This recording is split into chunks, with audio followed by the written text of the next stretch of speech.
On the drone conversation, going into that, I'm from South Texas. I live about 6 miles from the border down there, so I'm in the Rio Grande Valley. I deal with all the vegetable guys who've been down there for 30-something years. But in the last 4 or 5 years, most of my row crop vegetable guys are using drones.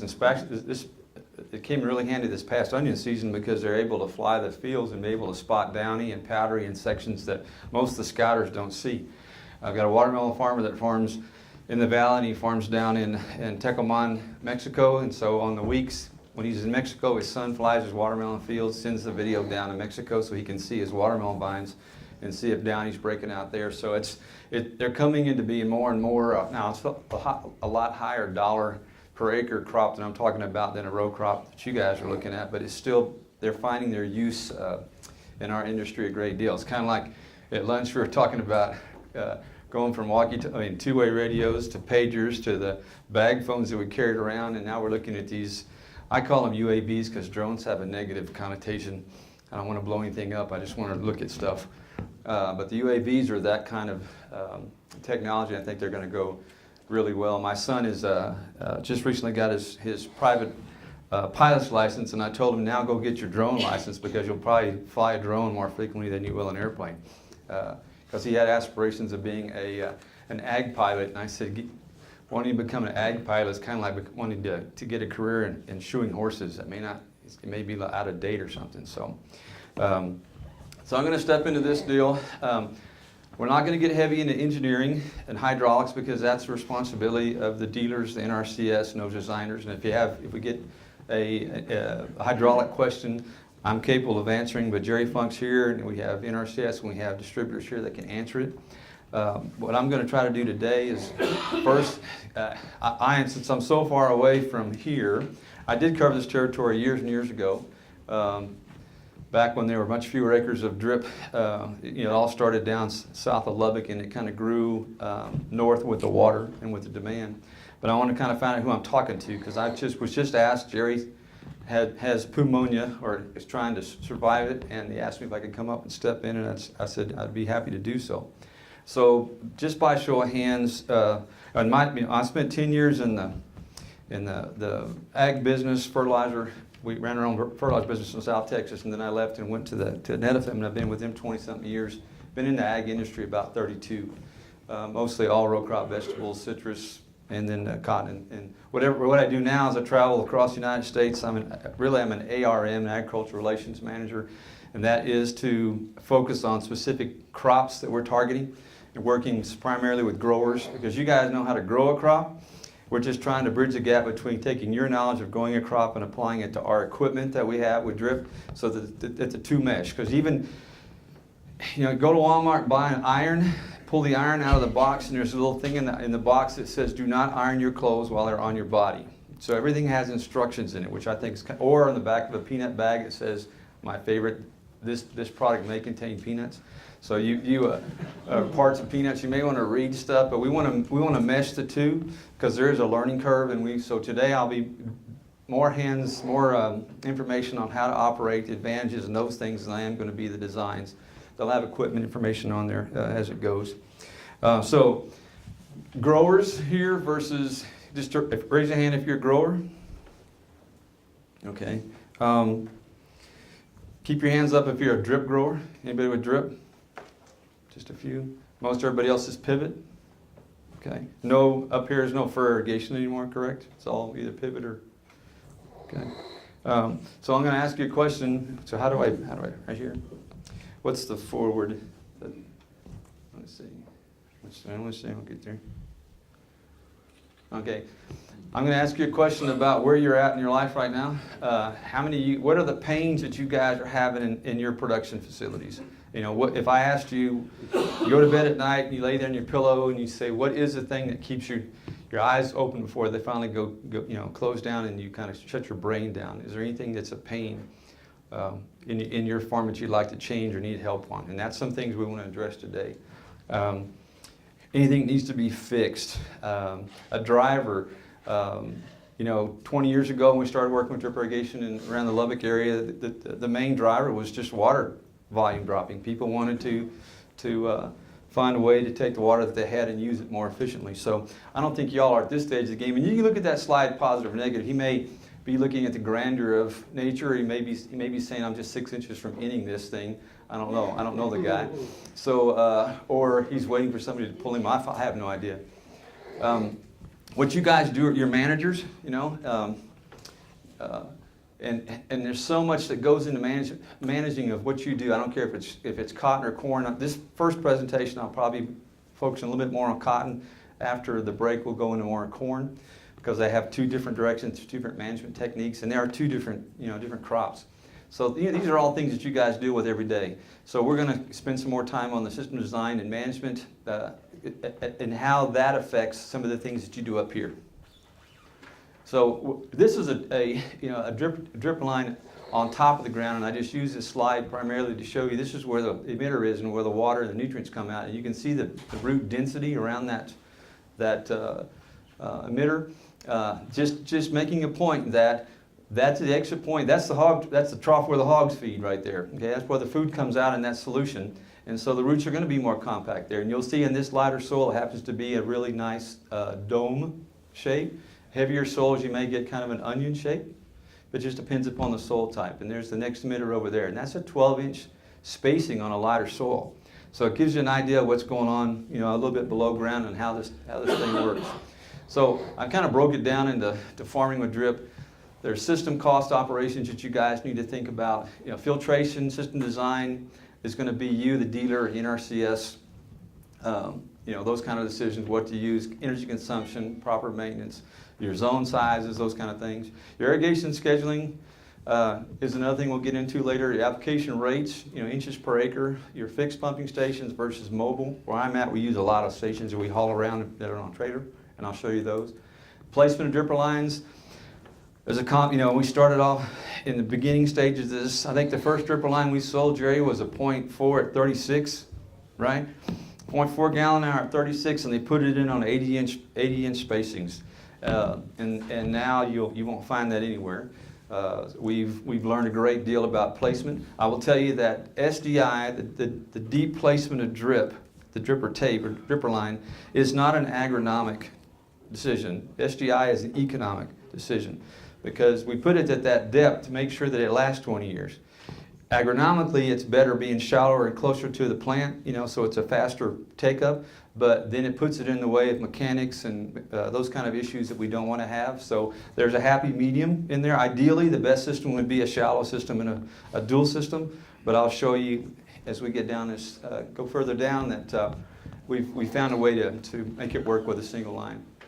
So dripper placement, I'm not a big fan of 80-inch dripper line and 40-inch spacings. I think I draw a line at 60s, and I think as we get up here with the higher volumes of water, I'm even more in favor of 40s growing on 20s, because when we get into corn, we'll tell you why on plant populations. But we need to look at the, dang it, let's see here. We need to look at the water movement in these soils, you know, so we know where it's going. And then the fertigation, chemigation, I tell you what, if there's anything that SDI, you know, it's what makes it shine is this. If you're not doing fertigation and chemigation with your drip irrigation system, you bought a crazy irrigation tool. I mean, you can put water on a lot of different ways, but if you're not doing the fertigation chemigation, which is one of the big advantages of SDI, you're missing the boat. So we'll get into that today, and maybe deeper than you want. I'm an agronomist by degree, so I hang my hat real heavily on this, because that's where in my world of vegetable production, this advantage is what makes a guy go from 50,000 pounds of watermelon to 100,000 pounds, because he's able to fertigate a crop that you can't do any other way, really. Chemical protection, we'll talk about that, water chemistry, and then flushing systems. So let's start basic yields and measurement of how much water and fertilizer passes through a plant. Really, a plant's just a sponge. Your job as a grower is to manage that. So if a grower is the most efficient converting water to product, makes the most money. I'm around a lot of institutes that try to save the farmer to death. And you can make money, I believe, you have to lower your cost per unit produced. And not lower your input cost, but lower your cost per unit, so that you can make that money on the backside. So how we manage our water directly affects how we manage our nutrients. So pretty easy facts. They require water, nutrients, and oxygen. They can't differentiate between the sources. They don't know the difference between rain, for a flood, but they do feel the differences that respond to differences of frequencies and concentrations or amounts. If I could make you take one thing away today, the difference between drip irrigation and furrow or pivot is y'all going from growing in a barrel to a bucket. Okay, you're now growing in a bucket and not a barrel because your volume of soil that you're growing in drip is probably 20% of what it was. So now your management increases as your volume decreases. So nutrients are taken up by plants from the soil solution. Drip irrigation and that fertigation chemigation thing is, the advantage is managing soil solution because the plant pulls that solution out and you can manage it or mismanage it. And we'll talk about some of those deals in a second. So drip meets the water and nutrients. Most drip systems are designed to put on inches per day where you can irrigate every day on a crop, not wait for a three-day pivot cycle, but you're able to irrigate every day if you need to, and it should be designed to match the maximum ET. Up here, y'all may or may not be able to do that. Down south of you guys, it's all deficit irrigated. So cotton, as we found, is a pretty easy deficit irrigated crop to grow. The numbers I saw this morning on economics where they were showing 1,500 pounds of cotton on 10 inches of water that you were pulling up, that's 3 gallons a minute per acre, okay, if you're a well. So that 3 gallons a minute per acre, what we found with SDI, for every gallon a minute per acre that you have the opportunity of 1 bale of cotton. So if you have a guy with 5 gallons a minute per acre, then you have a 5 bale cotton potential. What we have found, after 5 gallons a minute per acre, the increase in yield kind of starts to tip over, and you're just making more of a plan and not more lint. So there is, because you've got to remember, in one of these slides in a minute, you're going to find out that y'all all know that cotton is a luxury consumer. You put me in front of a tray of chocolate M&Ms, and I'm a luxury consumer. I usually don't know when to stop. Cotton's the same way with water and fertilizer.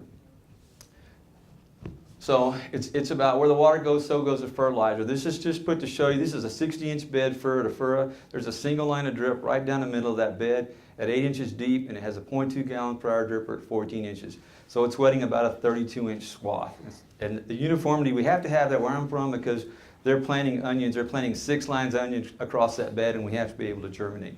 If I was to go 6 or 8 inch spacing on this same dripper line, I would take this width and probably make it a half of what that is, because the further the drippers come apart and the soil types, the wider it gets.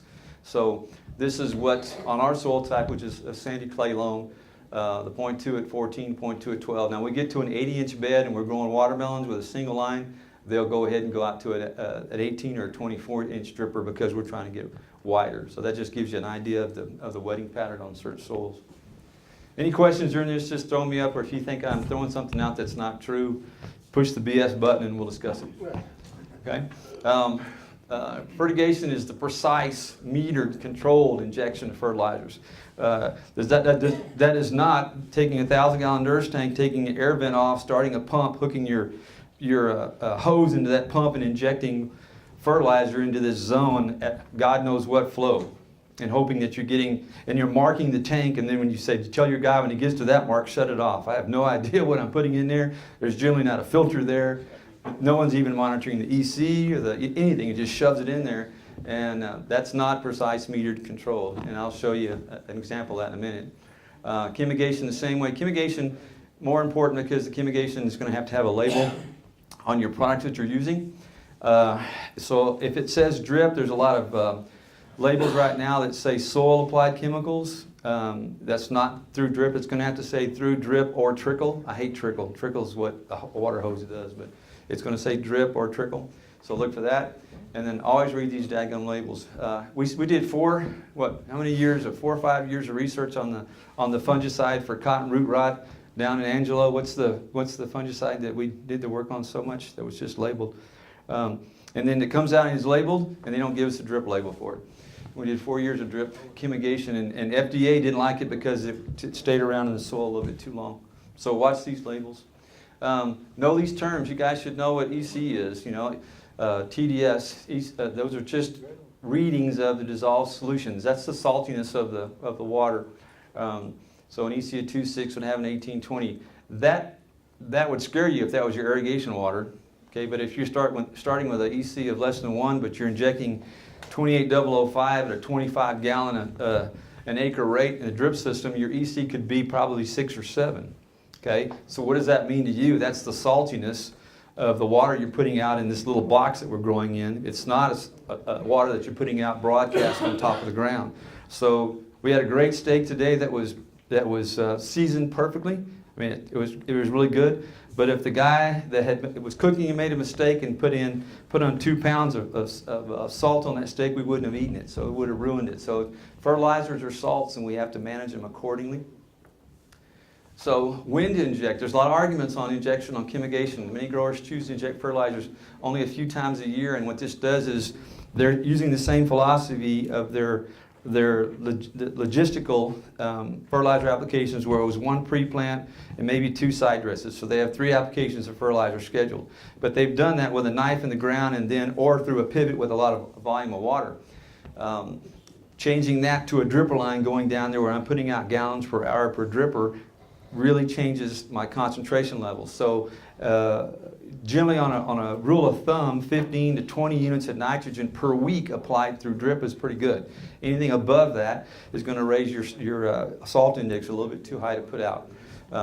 So if a guy's generally accustomed to side dressing 80 units of nitrogen one time, that comes back to 4 weeks of injection with drip. So you're just, the spoon feeding term is used, but it does spread it out a little bit better.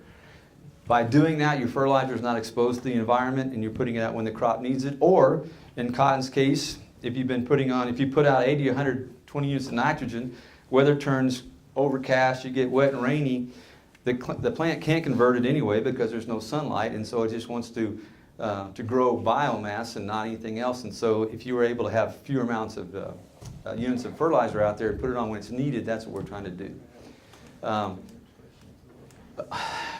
That's a drip barn, so there's injectors in that tank, so when a guy comes to deliver fertilizer, make sure that your tanks are labeled correctly. If you drop, and that says acid, I'm assuming down here that could be sulfuric, it could be infuric, and we'll go over those here in a minute. But if you drop infuric on top of N32, it will smoke and give you some issues, or if you drop something on top of sulfuric acid, it will give you issues too. So make sure things are labeled, and on the back side of those tanks where the exits are going into your pump station, make sure you have a filter on all those exits, because I don't really trust the guy that are filling my tanks. So I want to make sure that I filter coming out of here and then filter going into my injector. And we'll show you injectors in a minute. Be careful, it's best to inject 1 chemical at a time. If you have a chemical and I get this at home, if there is a fungicide label for drip and I'm fertilizing 2, I'll just drop my nitrogen, I'll drop my fungicide in the same tank, and I'll inject 2 for 1. Or once you put a fungicide into a nitrogen, you've made a toxic waste product that cannot be hauled on the highway anymore. So whatever you put in that tank needs to be injected. So I prefer to have my chemical injections separate from my fertilizers, but there's a lot of guys that want to do that as a mix. Some of the chemicals don't like that, so that's why we jar test and make sure what's compatible or not. But if you're in the fertilizer business like we were, and they tell you to come pick up a 500-gallon tank and haul it back to the fertilizer plant, and it's got 50 gallons of slosh on the bottom of it, if it was N32, I can bring it back. When I open it up and it has a smell, I can't transport it anymore because it's got a chemical in it. So be nice to your suppliers. Where should we inject? Here's a big, if you guys got wells, it has to be injected in front of the backflow prevention so nothing goes back into your wells. So take care of that. Chemicals should always be injected upstream. I want everything upstream of my filters, and some of the guys will argue about it, but I don't trust being in the fertilizer business for 10 years, I don't trust my delivery guys. So in case you are injecting something wrong, let your filters catch it and start back flushing, and it will tell you, hey, shut it off. But if you put it in downstream, you're going to catch it in your drippers. And I don't want to catch it in my drippers. I want to catch it in my filters. So let your filters start back flushing a little more frequently. Some of the zincs that some of the guys are putting out, collaborate a little bit with some of this water up here. If you're injecting a polyphosphate in some of this water, you'll get precipitants and your filter will start back flushing. So, you know, I prefer to stay ortho phosphates, and we'll cover that in just a little bit. So jar test everything if you can. Look for surface film, scum, anything that looks like you've shaken it up, and just leave it for a day and then see what the water looks like. So you have some kind of an idea of what you're putting in your system. 10, 15 years ago, in my part of the world, humic acid, fulvic acids, all the organic acids were really coming into being used through drip a great deal. And same way with the soil microbes, the bugs, what do they call them? Bug in a jug is what they call them. The first humic acids, when they were selling them, came out like, they looked like, man, like oil sludge. And you poured them out, they were so thick, and they would tell you, don't put them in front of your filter. And well, yeah, because they were plugging your filter up. But the newer products now are much better, and they are screened and filtered for 120 mesh or smaller, so it can go through the system and not cause any issues. They will still make your water dark like coffee. So if you're putting a system in and you go to flush it and your flush is looks like coffee, don't panic, because it's just in solution and it'll go right through. This is an Excel sheet, but I just took a snapshot because I get this question a lot. Is people saying, okay, I'm going to fertigate, but I need to know when, how long it's taken me to get my fertilizer from my injector at the pump house to the very last zone of the field. And so this spreadsheet we give to growers, and if your pump house has an 8-inch main, it goes so many feet, then it breaks off to a sub main, then it breaks off to the dripper line and to the end of the field. You put your ID, the number length of feet on there, the flow, and then it'll calculate how many minutes it'll take to get it to that last dripper line. So that'll also help you on your flushing times too. So if you want to test this, if you're injecting infuric and you said, okay, it's going to be 67 minutes to my last dripper, my dripper line at the end of the field, put your infuric in, which will drop your pH. Come by in about an hour, put your pH, and I brought my sensor. Everybody should, in drip, should have a HANA pocket pH EC sensor with them all the time so they can read their EC and pH. But get to the end of that line and check it and see if it's 67. If it's an hour and you got a pH of 6 or 5.5 instead of your 7, 7.5, then your calculations have worked. So if it takes an hour to get there, it should take about an hour to flush it out. So it's a handy tool, and if you need it, this presentation is on a drive so y'all can see it. Don't have to worry about notes, but if you're on drip and you want this Excel sheet, I can send it to you or give it to you before I leave today on your stick. Takes the guessing out. Where I'm from, really common fertilizer. We use a lot of acid fertilizers because of we have high pH water, and so we want to use a lot of stuff that helps drop our pH down. So these are all blends that we use. Most of them, this is just a urea sulfuric acid combination. All these blends with the phosphorus in here are built with orthophosphoric acid, so it doesn't react with anything in the water. And all these will have materials pH of less than 1. If you're into dry solubles, this product, the 05234, is sold in the market as PEAK, P-E-A-K. Great product for starter solutions, early plantings, low salt index. What I like about it, when you melt it into water, the pH of the water goes down to about a 1. And this is called PEAK acid. Really good products for foliars, for early season low salt index starters. I don't know who the suppliers up here chemicals are, but I'm not sure you have access to acid fertilizers. I hope you do. But just because it says 42922, that material can be built with a neutral fertilizer. It can be built with 1137 watered back with a little potassium chloride. And so that can be a neutral fertilizer. It doesn't have to be acid. So the question is, if somebody delivers this 42922, how do you test it to see if it's acid or not? It's not going to sting because it's not that high of a pH. If you just pour it on the ground, it'll fizz. If you have calcareous soils, it'll foam. So if it foams, you're going to have that'll be a sulfuric number. So these are things that we use.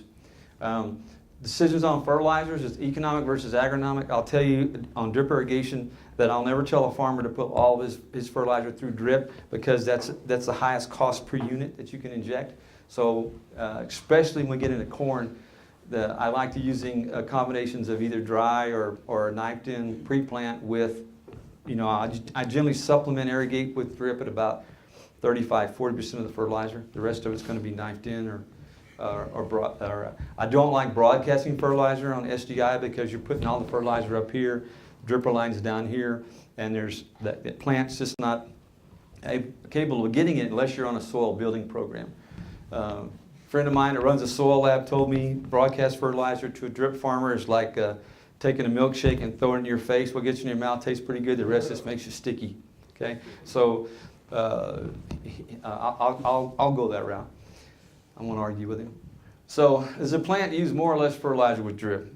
I've been in this 22 years and I've heard every presentation where fertilizer or SDI or drip irrigation saves water, fertilizer, and labor. It's always been the big three: water, fertilizer. And I argue that it doesn't save any of those three. I think it makes your efficiencies on those three improve. Generally, a person who is going to drip, who's been doing 2.5 bale cotton, wants to get to 4.5, is going to be putting out more fertilizer. I noticed this morning on the economic runs, they're shooting for 3 bale cotton, they're putting 130 units out. Up here should be 50 units of nitrogen per 1 bale of cotton in that vicinity. So that's pretty close. Their efficiency may be better. How we put it out in smaller increments so it's not leached and not washed away with rainfall gives us a better efficiency. But I think when it comes down to the end of the day, it takes X pounds of NP and K to produce X pounds of whatever you're growing. So if you're like my son and you like to pull money out of an ATM machine but never put it in there, it's going to run out eventually someday. So, so the question is, plants, can they tell a difference between drip applied or conventional applied fertilizer? Not that smart. But they do respond to frequency and amounts. Too much nitrogen on a small cucurbit plant will make a watermelon look like you put 2,4-D on it. It will actually just stop it in its tracks because you basically burn its root system and it doesn't know what to do. So they respond quicker to drip than applied. If you're pulling petio tests and you put a drip applied fertilizer application on, you ought to be able to see it in the petio, not the leaf, the petio within 36 hours. So if you're not depending, if you're putting all melted urea down, a little slower. UAN 32, it's got nitrate, ammonium nitrate in it, you'll see it a little faster. So, but as a rule, and you'll see that on systemic pesticides like some of the miticides or something. Once you put it in through the drip, you'll see an aphid fall off within 36 hours. So they do respond a little quicker, sometimes because, and I'll show you as we get down there. We do use acid treatments on systems just to keep them clean and maintain them. You can use a sulfuric acid, infuric. Infuric is just a cooled down version of sulfuric. This stuff will eat you up. This stuff will just sting a little bit. I don't recommend using phosphoric acid as a cleaner up here because of your calcium in your water, and you'll actually form a problem bigger than what you had. So there's lots of acids, but I prefer either the sulfuric or the infuric to keep a system clean. The system is built and given to you brand new. It's going to be X number of gallons a minute at X PSI. So as the system starts to go start to use it, you'll notice maybe an increase in pressure and a little bit of decrease in flow. Then it means something in the system is starting to slow the drippers out, so it's time to clean the drippers out. So you go to the flush line and clean them out. This is not, unless, now I can plug the system, if you get goofy on me and go up there and inject anhydrous ammonia in your water, I can plug a system totally. So there are there are fertilizers we do not put in drip because of what they create. And it's easier to do. I'm going to go to that. I put this one in just on important to fertilizer. These are pivot-grown potatoes in Pearsall. Potato guys plant all their potatoes with fertilizer in the planting box. And this is potatoes without pre-plant fertilizer. So people will say, I'm not going to worry about pre-plant, I'll just come back and side dress. A fast crop, but shows sometimes when you make a mistake, it reminds you how important some of the things that you've always done still need to be kept doing. This is too much of a good thing, not Jerry. Jerry's not a small man. Okay, this is cotton grown behind watermelon. Okay, in Bryan College Station, with about probably 8 to 12 inches of rainfall. This is, as we say in the industry, that cow got out of the barn, and there's no way you can put it back in. Okay, that crop only made from here up. It made the top 2 foot, and the rest was just a stick. So This is when a watermelon guy decides he's going to grow cotton and knows nothing about growing cotton because, as you can see, this is what happens. So too much of a good thing. To me, on drip irrigation prevention is a huge deal. I'd rather prevent it instead of trying to fix it. So eliminate problems after they occur is not what I want. You guys stay real close to your fertilizer dealers and your irrigation manufacturers and your consultants. When I like to spend as much time with local guys as I can because they know you and they know the crops, but they may not know, they may not have the materials that are okay to put through drip. Drip kind of grew faster up the state than the support mechanism did. So when drip started going in up around Lubbock, every co-op just had N32, 20005, 1034, all neutrals, and they were telling me, yeah, just put it in there. Well, if a consultant says just put it in there, say, well, if you want to sign right here that if I put your product in and it plugs my system, are you liable? Then they'll back off a little bit. But as the systems have come in, more and more suppliers have caught up and they know what can and can't go through the system. So they're much more savvy than they were, say, 10, 15 years ago. Okay, back to management on there. We're still lots of things we haven't covered, but that just keeps the management in the forefront. How's that for a deer? Man, is that beautiful? Wish I'd have killed that dude. Is that on drip? Yeah, that was a drip irrigated. Yeah, drip irrigated. See the owl right there? Yeah, that's him. You can see how well that dryland stuff is doing next to him. Yeah, that's a drip irrigated sagebrush right there. So, put that. See if you guys are awake.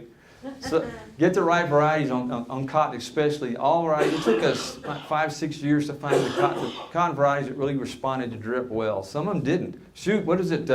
Delta Pine pulled off their varieties off our trials because the yields we were getting on our drip studies were so out of whack on what they were getting in the field. They didn't want to have that pressure. They're back in it now, but choose the right ones. Choose a variety that's, plant a long season early is the best bet. If you start late, plant a mid-season and plant at higher population, but just start one. If you're shooting for 5-bale cotton, don't plant a mid-season 3-bale max opportunity because I can't get blood out of a turnip. So, get your transgenics right and your disease tolerance because the drip alone is not going to solve all these issues. This was some of the very early studies, long time ago, of differences under drip. This was 2 different varieties. This guy just did not like it. Where I was at home when drip started coming in on some of the hybrid, we started going from open pollinated cantaloupe to hybrid cantaloupe. And the old style open pollinated cantaloupe could not handle drip irrigation because the inputs, you were really pushing a crop with drip. And the open pollinated non-hybrids would just fall apart. So we learned that's what moved the hybrids into drip really fast and pushed the old varieties out. Plant population on cotton, 3 to 4 plants per foot. The later planting, the higher population. You want to get as early as you can, uniformity and the highest yield on this cotton. Planting dates, as I said a while ago, about early as you can. Plant height, I kind of live on this deal. If you're growing 30-inch beds, you need to stop that cotton at 30 inches tall. That cotton that Jerry was standing in was on 40-inch beds, so they were a little bit taller than 40 inches. Manage your node length, maximum of 2 inches, and I'll talk to you about how we do that. NetFM over the last 15, 20 years has had a really good consultant up here that has taught us a lot, and that's Amos Dror. And even Amos Dror met his match because Amos was from Australia, and we sent him to Arkansas where it rains 30 inches or 50 inches a year, and he was way out of his territory. He said, I've never seen this much water in my life. So the variety that would work in Lubbock in Australia, you can't put it in Arkansas. So we've come up with some pretty good management tools on cotton that are should be pretty helpful. So if you're planting early, it helps you, if you're getting in there usually with less insect pressure, less risk of boll weevils. And radical weather. So you want to get there as early as you can. I'm going to go, I put this in here because if you are going on 40s and you have your drip underneath the row, you turn the system on, this is when it irrigates. After irrigation, you still get water movement. So you really don't want to get up to that point right there. That's a little bit over because I don't want to wet the top because that just germinates weed seeds up there. But that's a typical pattern. So if you are alternate row, move that ball over here. So you're now in this section. So it leaves underneath your bed dry, and it also leaves your alternate on the offside dry. So you have to understand how water moves, because that also lets you understand where the fertilizer goes and where your root mass is. So this is cotton with a drip line on top of the ground. So you can see the water, where that's the water pattern right there. This is a silty clay loam soil, okay? This is the other side of that cotton pan, the other alternate row. Look at that crack. Holy crud. Like that's, okay? Then that's the uniformity of the field. So you do not have to have both sides of that crop wet. That plant will find the water, pull what it wants. Now that crop was irrigated 4 times a day, and on that wet spot. So that's in Israel in high temperatures and not really good water, and that did about a little over 5.5. What spacing? That on the cotton plants or the row spacing? That's, well, pretty close to our 40. Yeah, okay, I'll call it 40. Yeah. So I think it's interesting because people say, oh, I'm not watering enough. Look at that. They're pulling off of that. This is the same area, too, that they're going, I can climb up into a grapefruit tree that's got one dripper line down it, and underneath every 4 foot there's a wet pattern about this big, but that grapefruit tree is being irrigated 12 times a day. It can constantly go to that area and get what it needs out of there. Okay, they don't have to have. That's the mindset I'm saying. You're no longer growing in a barrel, you're growing in a bucket. So uniformity. So know your soils. If you don't know your application rate, this is a formula, but whoever designs your system will end up giving you this. You need to know what your application rate per hour is. And then match that application rate with your flow meter. Someone was mentioned a while ago about not knowing that a pivot nozzle was plugged. Well, if you had a flow meter and that flow is supposed to be 400 and it's only flowing 360, then something should be telling you something. So I use this. This is a chart I put in. Jerry sent, so 2 gallons a minute per acre. That's what your application rate per day is, gallons per day, and then what your total application is on a 75, 90, 120 days. So it's a nice little cheat sheet. So if you are designed at 4 gallons a minute, it kind of gives you an area of what to do as far as applications. I kind of stop about right here on cotton because it just doesn't show us that it gives us any more. Now, I'm sure y'all heard about Mr. Cotton down there in San Angelo this year that made 8 bale cotton, like 7.8. I can't remember the guy's name. 300-acre farm. He had 7 gallons a minute on the farm. Phenomenal. I mean, it's just a perfect year. But he didn't irrigate the 7. He only irrigated 5. But he got some really good rainfall at certain times, and he did 7.8. He swears he's going to do 8, that he did 8 when he came out of, and it was pivot irrigated, not drip. So it tells you that it was not a drip block.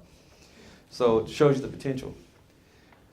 This is what I'm sure Jerry's shown you, typical system: well, filter, injector, main, sub-main, and flush line. So that kind of, if you haven't seen it, that's kind of the basic parts of the system that we're looking at. Irrigation scheduling on cotton, I think it's real critical because if you're deficit irrigating cotton, you have to control its size.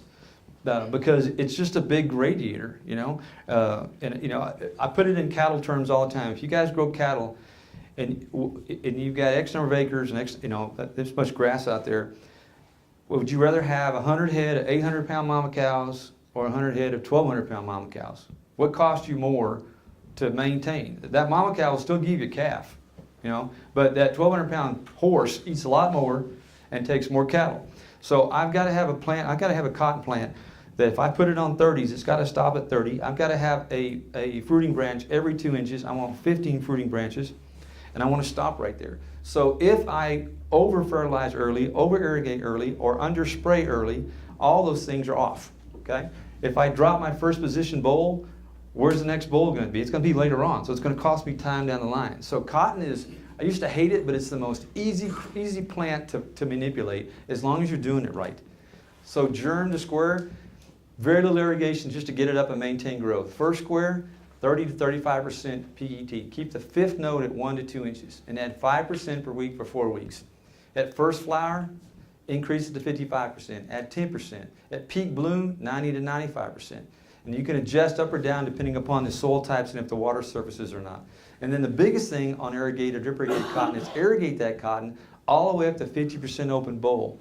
You cannot cut drip irrigated cotton off at first cracked boll, because in 4 days it's going to be a drought and it's going to start dropping all of its green bolls, because you're still forming out that little bitty bucket. So don't do that. You're going to have to irrigate it until you get to 25 to 50% open boll, then back down and actually ripen that crop and to get it where you can defoliate it. Because if you do, say you irrigate it past this, say you keep irrigating until you're 75% and you want to start putting some defoliants on, it won't kick. It's just there. It's too green and happy. So that's in there. This is one of those things. If you stick with this, it's a very good tool. So if you're irrigating, you want to know what's going on with your moisture. You know, we talk about moisture sensors, but my thing, I'm not going to talk about brands. It's just going to be, they need to supply usable data, and it's got to be hip accessed. If you can't get it on your phone and be able to check it, you're not going to use it. And so that tells you where your water and fertilizer is going. This guy here, this is a sensor we put out. This is 10, 20, 30, 40, and 50 centimeters. You can see he's about 22% on the shallow. He got down to 11%, he irrigated. Then he went 2 more days and caught up, and he didn't like that cycle, which I don't either. So his says, well, I'll irrigate a little more frequently. He increased his frequency, but he didn't increase his time. So he got a little more level, but he's still in a downward trend. We want to see this line a little flatter, and then at the same time keep these guys from getting any wetter. So sensors are good to let you know what you're doing is right or wrong. Just like a petiole is let you know what's going on with the plant if you're putting the right fertilizer on. So the plants don't care where that water comes, you know. It cares about when it gets it and what's in it. There's no perfect irrigation system. I'm an Edifin guy for 22 years, but there are, you know, we have water quality issues we have to get around. We have all these gophers that the pivot companies keep releasing all over the world to chew on drip. I caught a gopher last week. It had a Valley brand on its belly. So they are doing it, believe me. I want to call it one Zematic gopher, the rest of them are all Valley. The Zematic guys they have explosives. So we do have our problems. You know, nothing is more pretty to me than seeing a blown over pivot. So that's terrible to say, but I see that. So there has a problem. This is not turning off your pivot in time. So that's over irrigation from where I'm standing.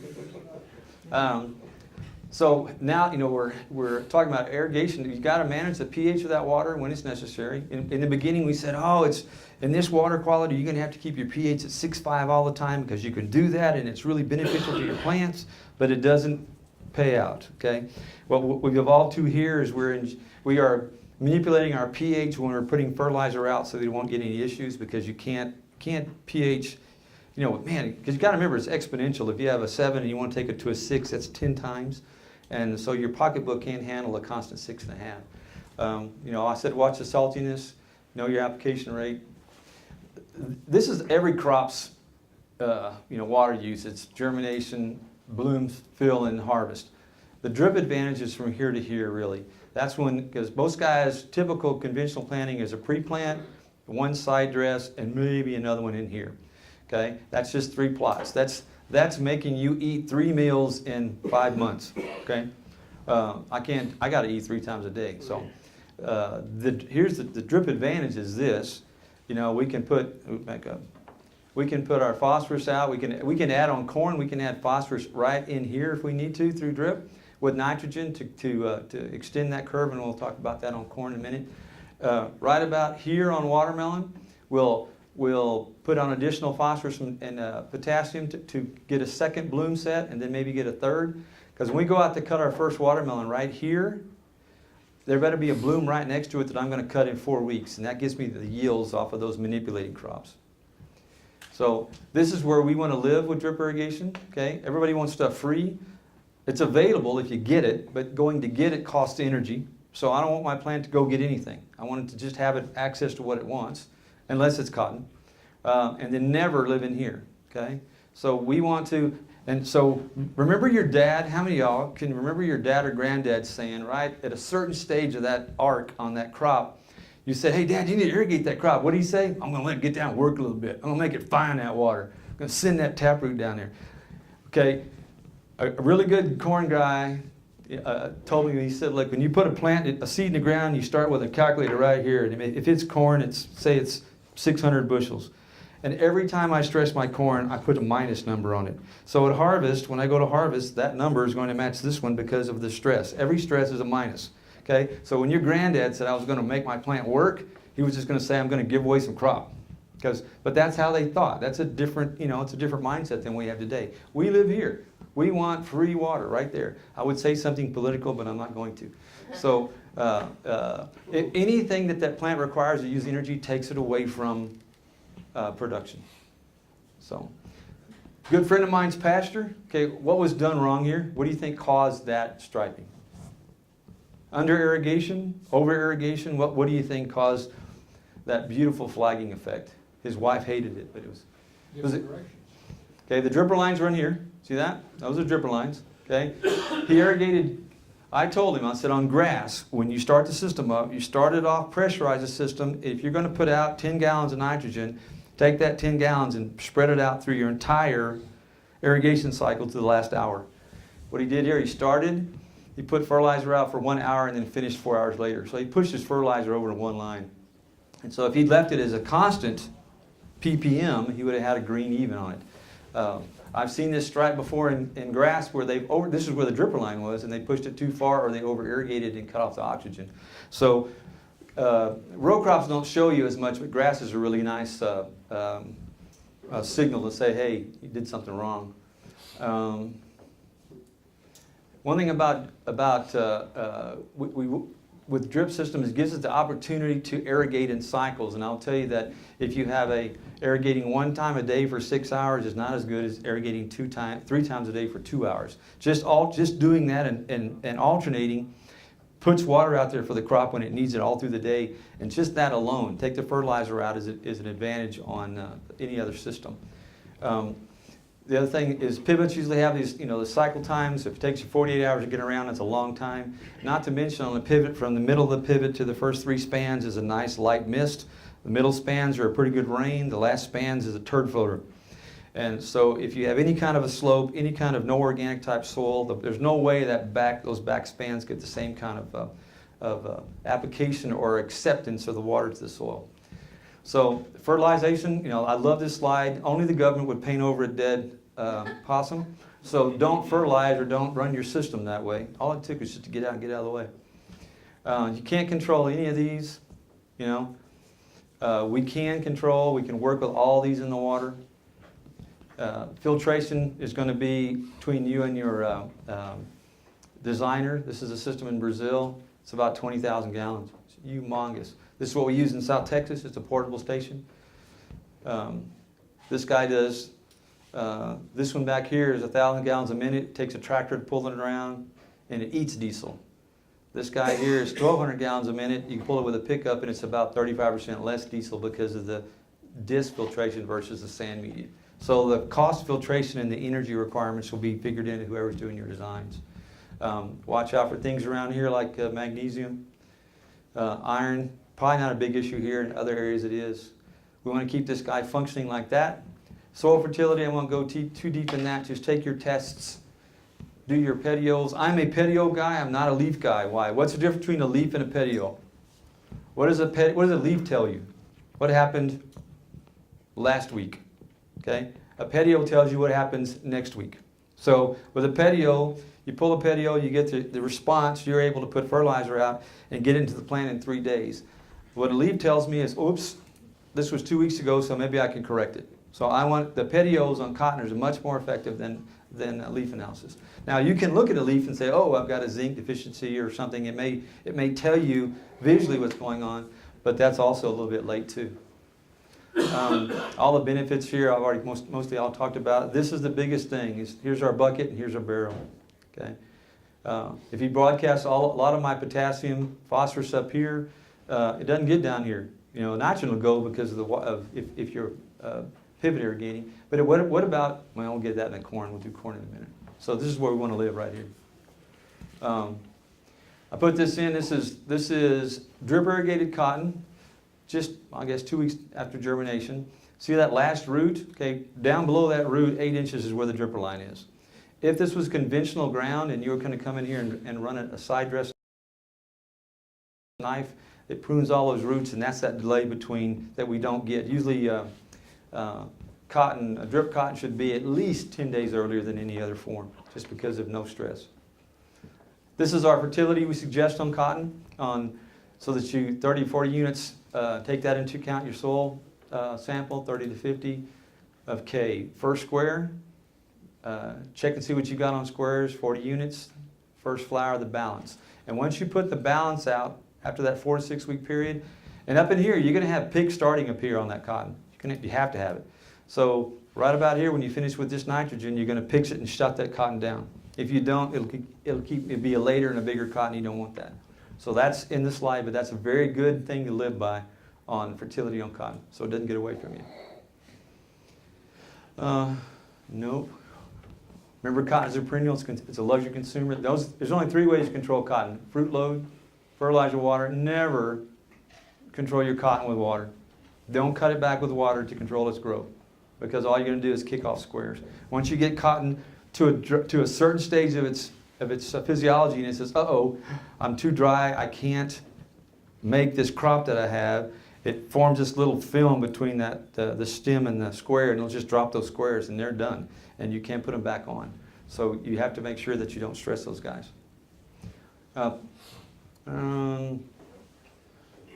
No. What we inject, be sure we watch what's coming out, because that's what sometimes you'll make. Nice pattern. Sometimes this happens up here, and at this stage of the game, I'm sorry, I can't do anything about that. But it does happen. This is a very old slide, the very beginning of drip in this part of the world. We put drip in corners and let the guys use the pivots. And this pivot was this corner was only irrigated at the same time the pivot was irrigated. So it really didn't have the same cycle. And those white corners are what really lifted up drip irrigation in this part of the world. A farmer drove by and saw that white corner and saw that, it kind of caught his eye on the drip side. Keep an eye on your bugs. If you don't, what we found here on cotton is that people were accustomed to making 2.5 bale cotton, so they didn't take care of the early sprays. And this little flea guy right here, if he gets in there and knocks your first position bolls off, right there, it does 2 things.